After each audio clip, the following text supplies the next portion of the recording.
Whew. Good evening, friends. Mark Holmes here, and as always, I want to thank you all for watching, commenting, subscribing, and being part of the Joe Boo Sports Report. Without you guys, as well as you ladies, you know that this literally does not work. Saturday night, hope everybody's having a great weekend, and I hope everybody is well. Tonight we're doing a live stream. I'm trying to give back. I've always been told when you do something for others, it will come back to you tenfold. I don't do things to try and get, but I believe that if you can do something for somebody else, that good things will happen for you. That's the way I've always lived my life. Sometimes people take advantage of you and things like that, and you get used, but you know what? I don't care. In my heart, I know I'm doing the right thing. So tonight, and I'm going to be doing this every day between now and next weekend, and probably while we're gone too, I'll do a live stream, and we will be giving away a piece of artwork that I'm making in my workshop. You know, I've got Charles Haley with Behind the Rings. I've got Drew Pearson. I've got, Dak Prescott with his finger up. I got Micah Parsons. I got all kinds of things that I want to give away to you guys. Anybody that does a super chat, a super thanks, or a donation to the GoFundMe, we're going to do a drawing. So Fantasy Hustler won tonight. I can't remember who won last night, but we're going to keep doing that because I want to give back, because this is something special. But when I was doing that, misinformation, statistics. Now, here's the thing. I remember in college when we took statistics, you got mean, median, mode, modulation, okay? There are different ways that you can take data and prove two totally different things by the way you use, okay? For example, when you say the average could be where you get rid of the highest, you get rid of the lowest, you add all those numbers together and divide by that number, that gives you one number. Or you could say you take the highest, you take the lowest, and you divide in half. And that will give you a different number. You follow what I'm saying? There's ways of manipulating the numbers, so to speak. Or you can cherry pick a statistic that will sound bad, but it's not really the whole picture. You know what I mean? It's kind of like when you say you take something out of context. So I was watching today, and I was playing a clip when I was doing this live stream. And in this live stream, they had in the graphic, Mike McCarthy 3-7 against winning teams with the Dallas Cowboys. Which sounds bad. It sounds bad, right? It does. But let's take in consideration the first year that he was there, Dak Prescott only played 5 games. I mean, we had Ben DiNucci play games. We had Andy Dalton. Andy Dalton got knocked silly and out of games and stuff. The Cowboys were just a bad team. But I go back to this year, and for some reason, and it's comical to me because people in our own division will say, oh, well, you can't beat anybody out of the division. But we beat your ass all the time, though, don't we? We kick your ass. I believe the Cowboys were the only team that won all the games in their division last year. But be that as it may. That statistic that they put on there is a lie.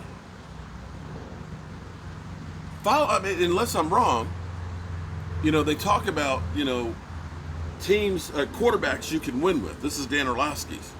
He puts Justin Hubert in there. Didn't Justin Hubert lose to the Dallas Cowboys at home, week 2? I think they had a winning record. That's one team right there. The Philadelphia Eagles, they were a playoff team. They had a winning record. We beat them twice. That's 3 games. We went to Foxborough. We beat New England in their house in overtime. That's 4. New Orleans, they didn't make the playoffs last year, but they were 9-8. We beat them. That was 5 games. 5 games that we won last year against teams with a winning record. We went 9-2 in our conference. But you see a statistic like 3-7, the Cowboys, 3-7 under Mike McCarthy against winning teams. What? How is that right? How is that accurate? And Dan Orlovsky, see, Dan Orlovsky, we all think Dan Orlovsky's a fool. Dan Orlovsky's a freaking idiot. Dan Orlovsky is a genius. You know why? Dan Orlovsky has taken being a Lions quarterback who is most famous for running out of the back of the end zone, getting a safety, and losing to the Minnesota Vikings by 2 points. So definitely Dan Orlovsky is not one of those quarterbacks that you can win with. Okay, that'll get you wins. Dan Orlovsky, he knows something about quarterbacks that you can win with because he knows he's not one of them. That guy has taken his obscurity and made himself relevant and made himself a point to talk about. Because in the end, it doesn't matter if they're talking about you because they like you or because they hate you. The only thing that matters is that they're talking about you. So not only can Dan Orlovsky say something stupid to troll the Dallas Cowboys and Dak Prescott, he is getting others to talk about what he is talking about, which is building his brand. Now, you can say his brand is he's a stupid idiot. But guess what? Being a stupid idiot can get you paid. So Dan Orlovsky is actually a freaking genius. He has found his niche, and that is Carson Wentz is great. He's got a Hall of Fame pedigree, and so on. And of course, Matthew Stafford is on the list of guys you can win with. But I want to go back to Matthew Stafford on that. So here's where it's kind of funny. People will say, Dak Prescott, he sucks. He ain't done nothing. Well, Matthew Stafford, when he played with the Lions, who had a Hall of Fame wide receiver, had 3 All-Pro defensive linemen, had another Pro Bowl wide receiver. That season that they were in the playoffs against the Dallas Cowboys, he had a total of 21 touchdown passes, and they lost to the Cowboys. So apparently, he shouldn't be on his list of guys that win games when things don't go right. Because clearly, Mr. Pick Six himself, he is on pace to be the most Pick Six quarterback in the history of the NFL, who had 4 pick sixes last year, who was also tied for first in interceptions. Clearly, having people around him, he needs those guys. He needs those guys. He had Cooper Kupp. He had Jefferson. He ended up getting Odell Beckham. Yeah, and a great defense. And a great coach. So clearly, Matthew Stafford needed guys around. And I know the haters are going to come back. Oh, you talking about Matthew Stafford and Dak Prescott. Blah. Oh, okay, here we go. Whatever. Haters, go pound sand, because I don't give a rat's ass about you. But it's kind of crazy when you look at it from that situation. That's just the way it is.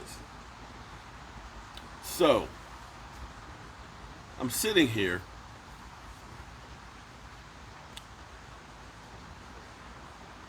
and I'm sad as hell about Stewart. Stewart is great people. And it shouldn't be Stewart's time right now.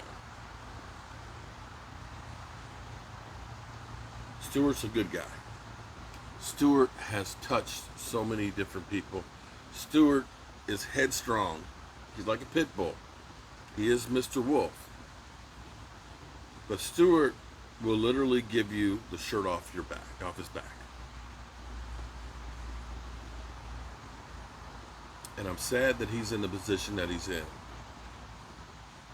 But I will say, in this crazy world where everybody has become so tribalized and so callous and so hateful. I was seeing an article about how road rage is getting bigger. You know, I remember seeing last week this guy who just at a gas station starts punching a woman in the face. I don't know what happened before that, but there's never a reason to just start swinging and punching a woman in the face for any reason. I don't care what. From the shootings at the grocery stores, the church, the schools, the medical centers. There's so much ugliness out there, so much divisiveness, so much. If you're not agreeing with me and my point of view, then it's F you. But through the course of what we're doing with Stewart, my faith in people and the goodness of their heart has been restored.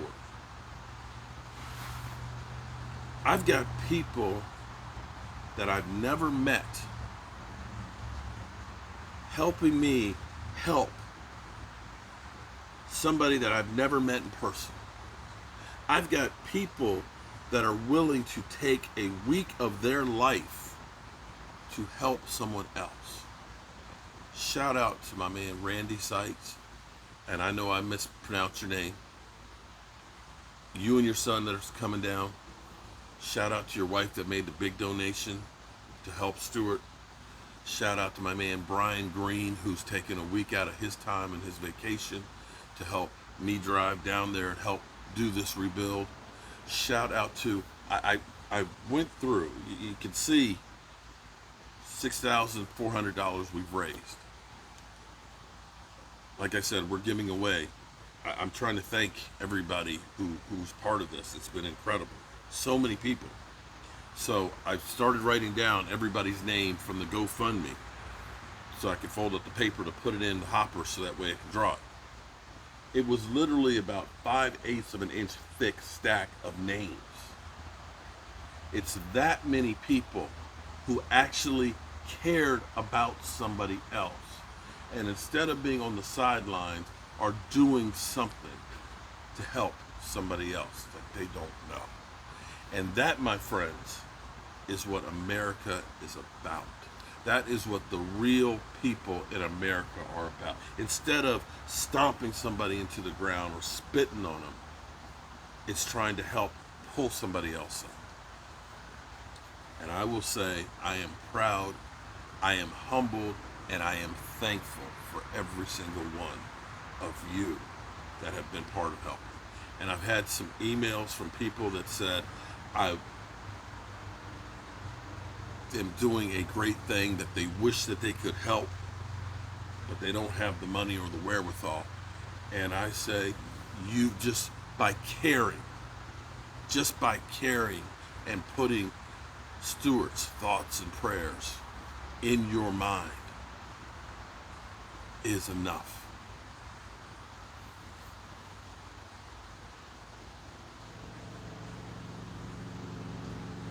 And that's how I feel tonight.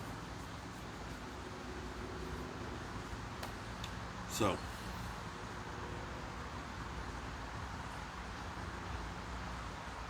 thank you, everybody. Because like I always say, without you, I can't do it. And I'm grateful that I have you guys. And remember, like Stewart said,